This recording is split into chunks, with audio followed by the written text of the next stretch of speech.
And we are live. What's up, everybody? Welcome to the Turn on Jets podcast. Notebook still in hand. We'll go That's with right. our hashtag for this week because I'm out of snarky Jets hashtags. They lost 8 weeks in a row. Joe Caporoso, editor, owner, turnonthejets.com, joined by my fellow staff writers, Dalvin Azario. Dalvin, how you doing? Good, boss man. How are you? All right. Staff writer, Cole Patterson. Cole, how you doing? Doing all right, fella. All right. So tonight we are going to go through some Twitter questions about our 1-8 Jets. We are going to talk quickly about their most recent loss to the Kansas City Chiefs, 24-10.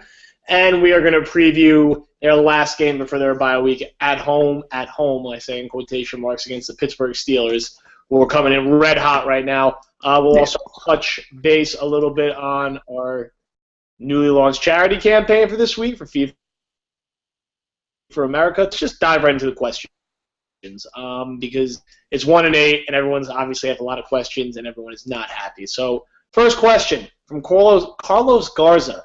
Would you like to see Mike Glennon in a Jets uniform? This obviously coming up the words that Glennon has been benched against. Josh McCown, Lovie Smith, really. I mean, the way Tampa's gone this season, I think a lot of people thought that they would be immediately improved with him, a guy who has a strong defensive track record, a guy who had some success, was away from the game for a year or two, came back, and they're a disaster similar to our Jets. And Glennon was better last year than Geno Smith was, at least. You know, he might not have been as explosive at times, but he was more consistent, protected the ball much better. He really he was pretty impressive as a rookie, and then oddly enough, the Bucs decided to spend a lot of money on Josh McCown, who might have really just been a product of the Bears' offense last year. McCown struggled. They went to Glennon. They're still struggling. They're going back to McCown. I think there's probably worse veteran options than Mike Glennon. I think a pretty reasonable one if the Jets keep Rex. I think we all agree they need a veteran. Maybe Glennon's that guy.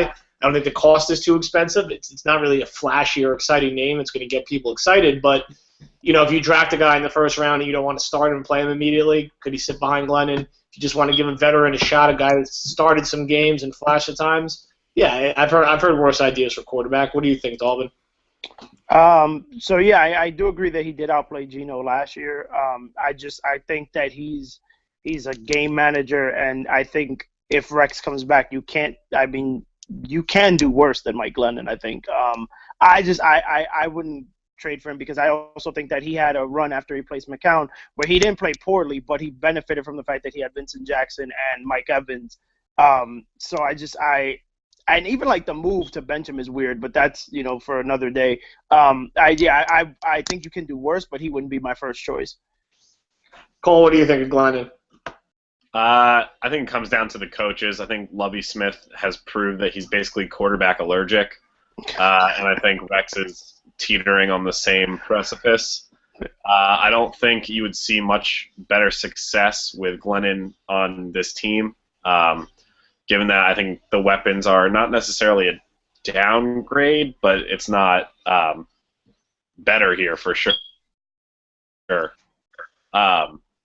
I just don't think that he gives you anything that, say, Geno Smith couldn't give you next year as your quote-unquote stopgap quarterback until your presumed starter for next year comes in, or starter for the future.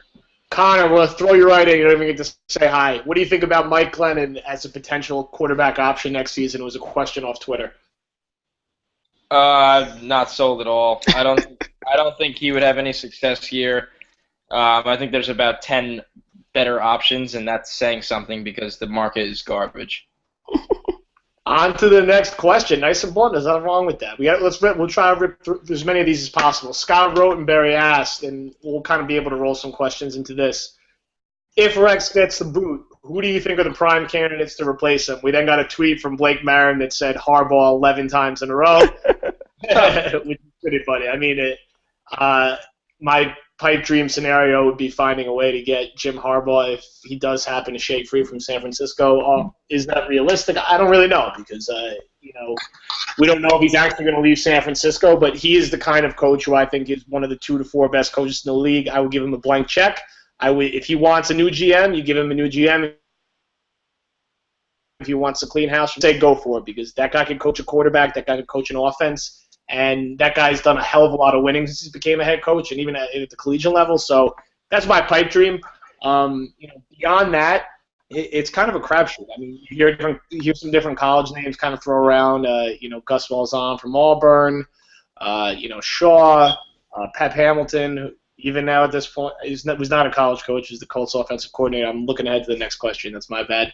But it's kind of a crapshoot out there. I think Adam Broncos offensive coordinator. Obviously, the coordinators in Seattle will probably at least get a look or an interview. Both of them, Dan Quinn and Bevel.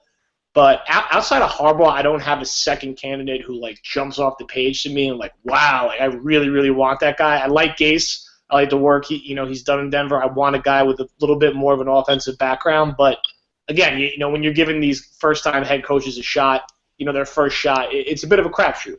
And that's not a reason not to move on from a coach who's kind of past the point of being effective here. But there's no knocks out there. A guy like Harbaugh shaking free. Dog, what do you think about some of the head coaching options? Is that me or Cole? Dalvin. Oh, okay, there you go. Greg Roman is the guy that I would want just because I don't think Harbaugh is realistic. I think Roman's done an excellent job in tandem with Harbaugh in developing Colin Kaepernick and developing Alex Smith when he was there. So I'd look for him. I'd look for Pete Carmichael from New Orleans, who's done a phenomenal job under Sean Payton. If it's the only guy that I want, I think Bevel is the most overrated offensive coordinator in the entire league. And I think that shows by the regression that Russell Wilson's gone through this year alone. And the fact that the Seahawks offense is just like the Jets offense, except they have a better running back. It's hand the ball off and let Marshawn Lynch go get it. And you obviously have a better quarterback, but year. So I would go with Roman or Pete Carmichael. A guy to watch, and I said this on Twitter, was Frank Reich out of San Diego. He's a guy that played in Buffalo. He's been as responsible for Phillip Rivers' turnaround as Mike McCoy. I think Frank Reich would be a guy that you kind of watch out for as well. Cole, any other names that kind of jump off the page to you that you think deserve a look? Rob Ryan. Yes. Imagine. No, I actually agree with Dalvin a lot on Frank Reich. He's actually my favorite because I think he, like Dalvin said, has a lot to do with the turnaround of Phillip Rivers. Honestly, I mean, I think Dalvin touched on way too many. Sorry. Connor, any other names that we haven't mentioned that you think make sense? I mean, figure we mentioned both Seattle coordinators, Gase. We mentioned a handful of college guys. We mentioned Harbaugh. We mentioned Roman. Right? Any other guys out there who are kind of overlooking? Any dark horse candidates? Yeah, I'm actually in the minority on this one because people are just going to say, oh, well, look at the last 3 or 4 weeks, but I'm a huge Hugh Jackson fan. I think he got absolutely shafted in Oakland, and I think Andy Dalton sucks, so I don't really think it's his fault that he's struggling. So I think if you give him a shot and you have a top 5 pick and you have a guy like Jameis Winston on the board or a talented – I personally, I'm all in pretty much on Winston at this point, as crazy as that sounds. That's the infrastructure that you could build with right there, assuming he has a staff around him that could succeed. So he's a name I like. The top of the list, obvious, Harbaugh. I mean, I do think he's done in San Francisco. He wants more a better grasp on the personnel decisions there, and he doesn't have any right now. And it's a strained relationship, I think, over there. So I just don't know if he'll land with the Jets. I don't really see why he'd want to come here. But the third choice for me is probably looking at a guy like Hugh Jackson, who I really think deserves a second chance as a head coach. Yeah, interesting thing knocking around on Twitter today, kind of the thought that both the Jets and Giants are going to kind of be having these parallel coaching searches. Ends up stepping down after this year, and the Giants most likely don't make the playoffs. And obviously, even all of us being Jet fans, the Giants is a bigger draw as a job, but it's more of a prestige organization. For success lately, there's a quarterback in place, so could be something. It'll be interesting to kind of watch those two teams look for a head coach at the same time. Although, will they go for the same kind of candidates? Will guys interview with both of them? It could definitely be something really interesting. Our friend Drew from Jersey asked, "Is Pep Hamilton a legitimate candidate for the Jets?" Does his ties to the Jets give him any leverage, and does the name Pep bother you? Yes, the name Pep bothers me. I don't know. I mean, having a head coach named Pep after Rex, and Pep, I'm not crazy about it. Also, I'm not overly sold on him as this like kind of great coordinator. I think the Colts offense was head scratching at times last year. It's still head scratching at times this year. I think they have an amazing quarterback. I think they have Ahmad Bradshaw staying healthy, and I think they have some weapons at receiver. I'm not sold he's ready to kind of take over a team, although it wouldn't surprise me if the Colts get in the playoffs and win a game or two if he's the kind of guy who gets some interviews. All I care about, and this came in my head today, is because there was randomly a bunch of articles about him. If I read one article this offseason about the Jets considering interviewing Greg Schiano, I'm going to break my laptop. Or if he gets an interview, because there's like three things. Get ready. One, like turn on the Seahawks next year, or turn on the Ravens, or turn on the Steelers, or something else. If the Jets keep Rex and draft Jameis Winston and try to start him immediately, or if they interview or hire Greg Schiano as their head coach, my laptop and my head will explode. Real quick thoughts on Hamilton, then we'll hop on to the next question. Dolphin rapid fire round, go. No, I don't think he should merit consideration. No, absolutely not. Connor. No, I don't know what we have there, and that scares me. So I'm definitely saying no. Cole. No, thank you. Product of the town around him. Yeah, well said. Two other questions about free agency. Top free agent you want next year, and then someone just said, Des Bryant, now rep by Jay-Z, uniting him with Geno here next year. Talk about it. Top free agent, Chris Harris would be great to have here at corner. When looking at the Jets secondary, I'd like to see them go get a guy like Harris who could step in and be a plus starter, and then also go get another guy with some starting experience to be a backup. That way you're going into next year saying, all right, we have Harris and Milner hopefully starting. We have McDougal, Walls, and this other depth guy we signed as backups, and hopefully that's enough at cornerback. This isn't even related to this, but the Giants spent so much money in the secondary this offseason, and next week they're going to be starting like Zach Bowman and Jerron corner.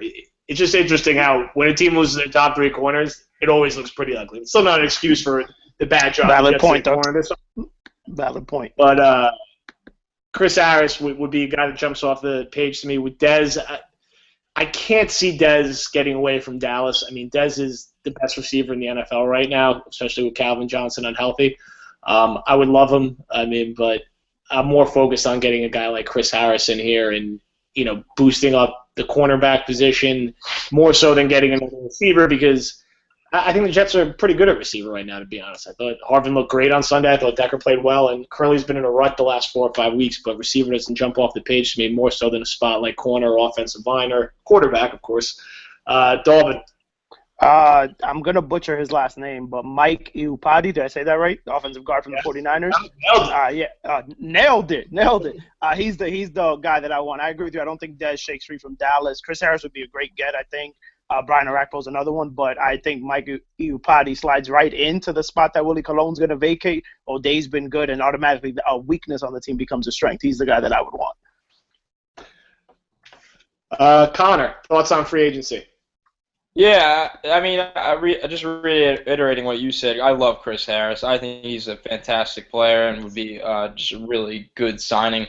I'm all in on him. You got to get the quarterback. I do think that Brian Hoyer is going to be available this offseason. He's not 90% sure of that, and I know that sounds crazy, but I definitely think that that they'll try to get Manziel in there if Hoyer keeps playing average like this. Maybe not. Maybe he reverts back to his earlier season form and they extend him. But a quarterback like Hoyer would be a wise get, somebody that could just come in and play like a veteran. And I'm not expecting much, but it's got to be better than what we've had this year. Cole, any thoughts on free agency? Randall Cobb is by far my favorite free agent. But, like you said, receivers already pretty well set if they end up sticking with Harvin, Decker, and Curley, obviously, because he just got the extension. Any cornerback depth would be helpful. A tackle would be nice. I think Iupati would be a good pickup, too, because he might be able to shift outside, or maybe he could push somebody outside or make some room on the offensive line. but it's clear that I hate to say it, but D'Brickashaw Ferguson has seen better days. I know. I think Doug Free. I thought he was having a phenomenal year and his best year ever, according to our. Actually, I think you're right there. Never mind. My bad. I should have checked Twitter before. Sorry. Next question's about a guy we already touched on already, and that Connor's driving the early train on with a really early draft article. Which, hey, we're 1-8, so why not? Thoughts on famous Jameis Winston, and as we both had alluded to before, a few of us had, Winston, probably the most talented prospect in this draft on the field, obviously has off-the-field issues, has struggled to stay out of trouble in the backwoods of Florida or wherever Florida State is actually. Tallahassee. Him coming to New York and having the Daily News digging through his trash and antagonizing him in the locker room. More so, I worry about him being brought here with Rex still coaching and being asked to start from day one, because for me, we're not learning from previous mistakes with having a defensive-centric head coach, throwing out a rookie quarterback from day one and completely destroying it. I think it's going to depend on the coach. I think with all these quarterbacks, with Mariota, with Winston, with a veteran, it's going to depend who the head coach is, who the offensive coordinator is. I think talent-wise, Winston's probably a top 10 guy, and that could be wrong on. I haven't done a ton of tape on him just from watching him the past couple of years. He seems like a top 10 guy. He's built for it. He has the arm strength, but it's going to be absolutely fascinating because, unlike we all thought, like this Jet team doesn't look like they're going to be a 6-10 team. It looks like they're going to be a 3-13 team, which means they could be picking 1, 2, 3, 4, 5. So it's going to be a really interesting draft season. Dalvin, thoughts on Winston?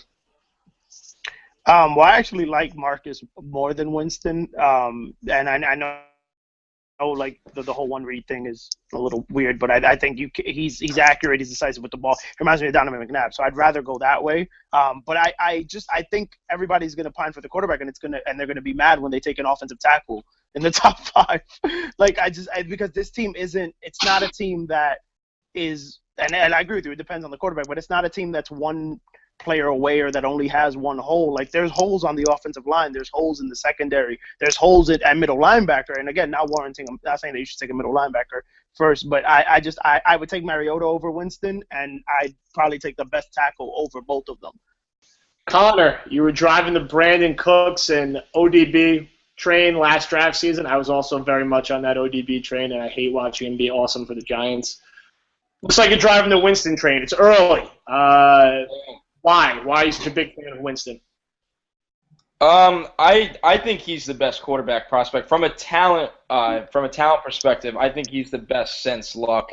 Obviously, you could definitely compare. He'll get as much hype, as RG. Though if he has another championship type season, he's a pro. He's a smart kid on the field. Everybody's like, oh, he throws interceptions. Well, guess what? He's not playing in the best offense, and he's pro style, makes reads, he adjusts the blitz. I'm not sold on Mariota at all. Yeah, he's probably about 6'3", but the Kyle have been crazy, but he's got about 25 pounds less muscle than Colin Kaepernick.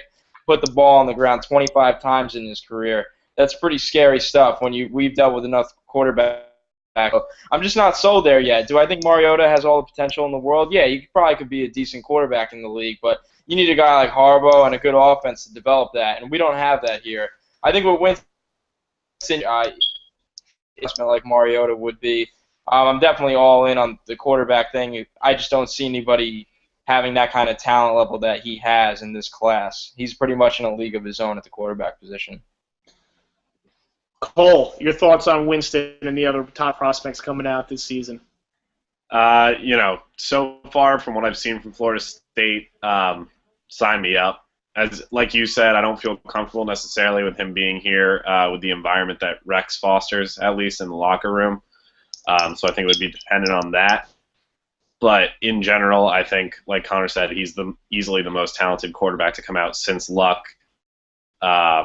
And when people talk about the off-the-field issues, you can cite examples going both ways of people like Ben Roethlisberger or people like Cam Newton coming in and succeeding in the league, and then people with great intangibles and no off-the-field issues coming in and not succeeding. At a certain point, you just need talent at the position, and I don't see how you can pass up a talent like Jameis Winston.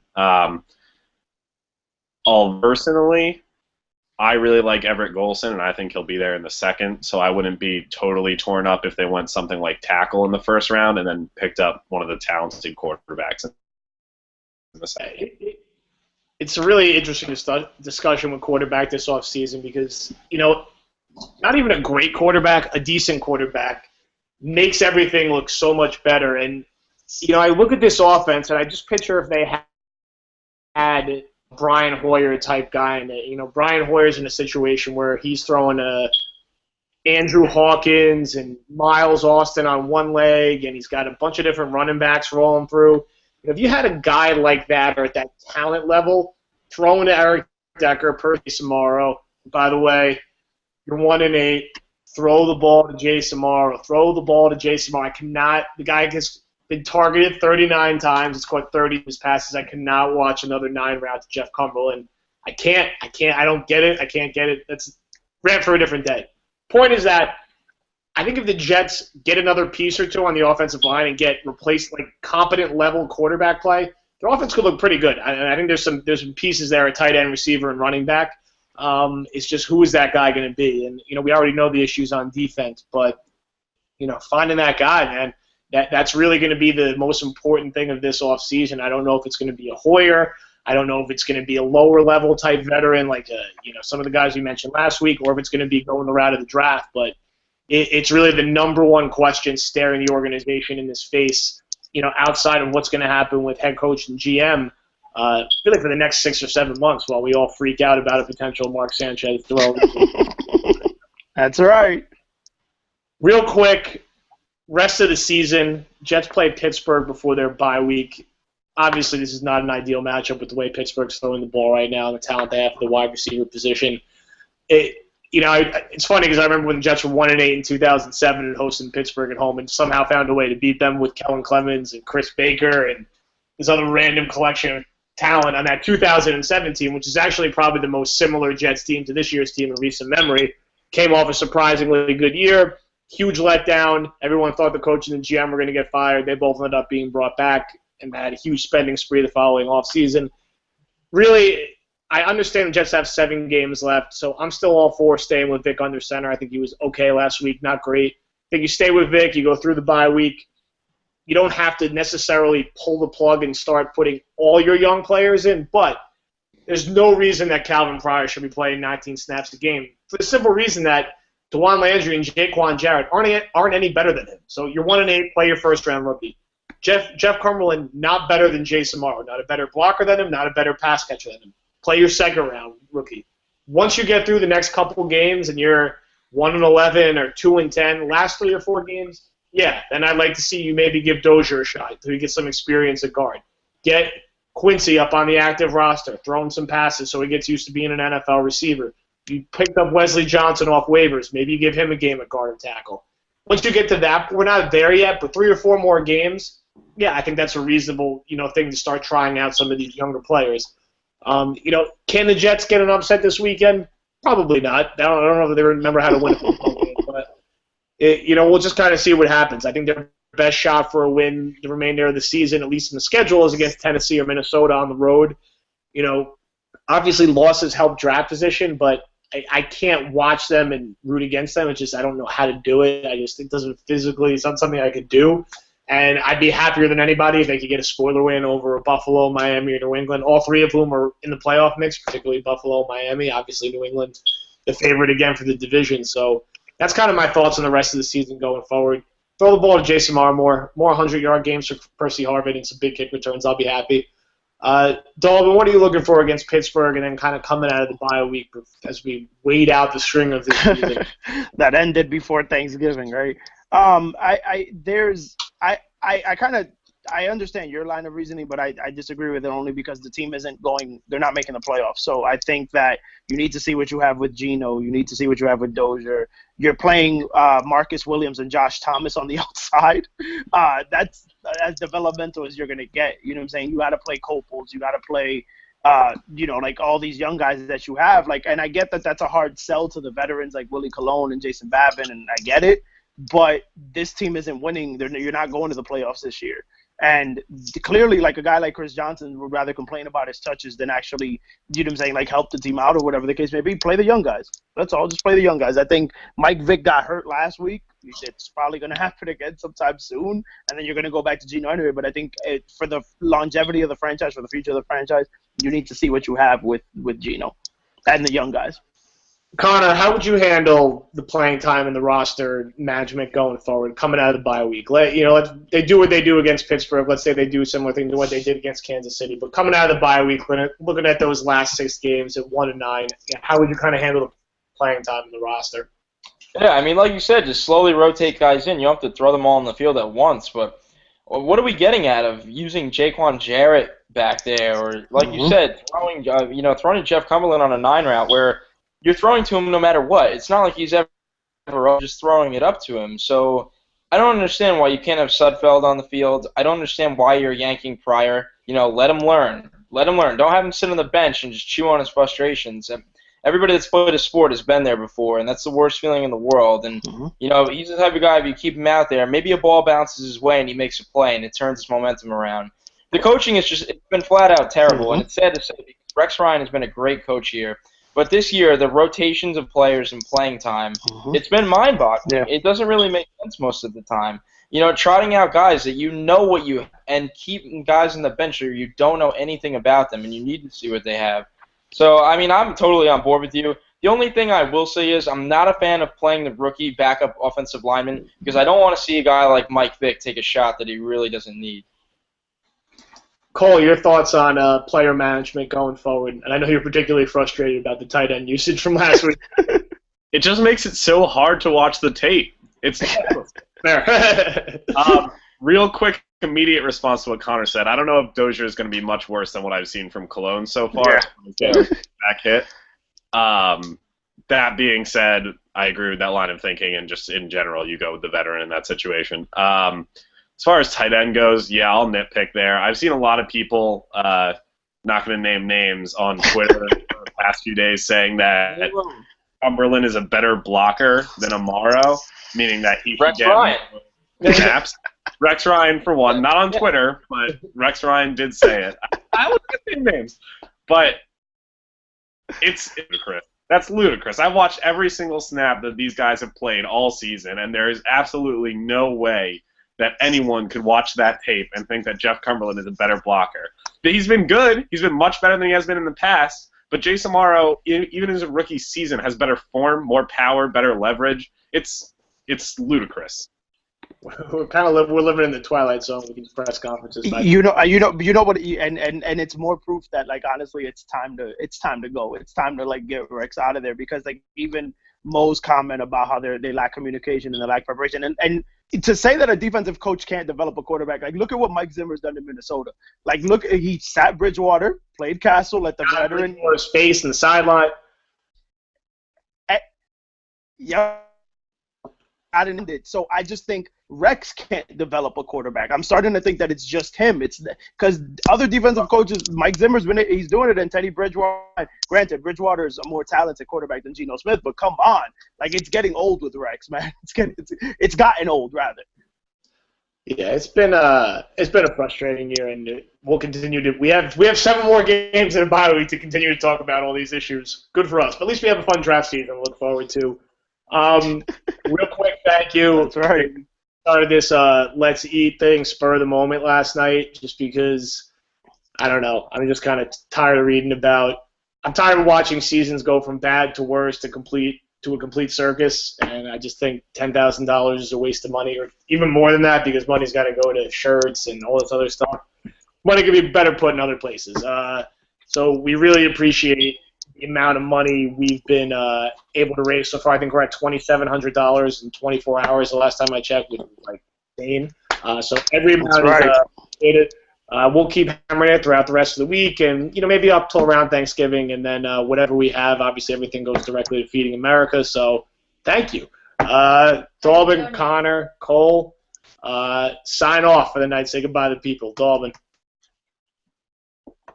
Huge thank you to everybody that's donated.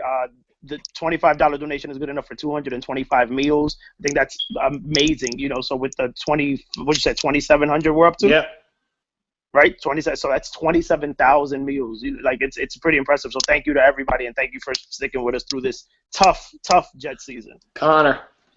Yeah, a big thank you to everyone, and I just want to say it's really sad that just about every news outlet has extensively covered the Fire Idzik campaign and billboards every single day I've seen. And so big thank you to guys like Matt Miller. I know Kimberly Martin tweeted us out yesterday. Just the press that did give us some coverage to get more donations. A big thank you to them because they're in the minority rather than the majority that chooses to cover the billboard campaign, which we're all just – it's unnecessary and tiresome. So thank you to everyone that did cover that. Yes, sir. Cole. Yeah, you guys said it all. It's just really inspiring to see writers and fans alike just kind of coming together on this and trying to ignore the bad and promote the good. Stay strong, Jets fans, and have a good night. All right, guys. Thanks for listening. We'll have the link how to donate on the page. We'll have our normal content. We'll be getting back into it with the roundtable and the podcast link tomorrow, talking Jets Steelers. Please, God, we want to watch one more win at some point. Even if, just one more win would be nice. Thanks for listening, guys, and we'll see you out there on Twitter.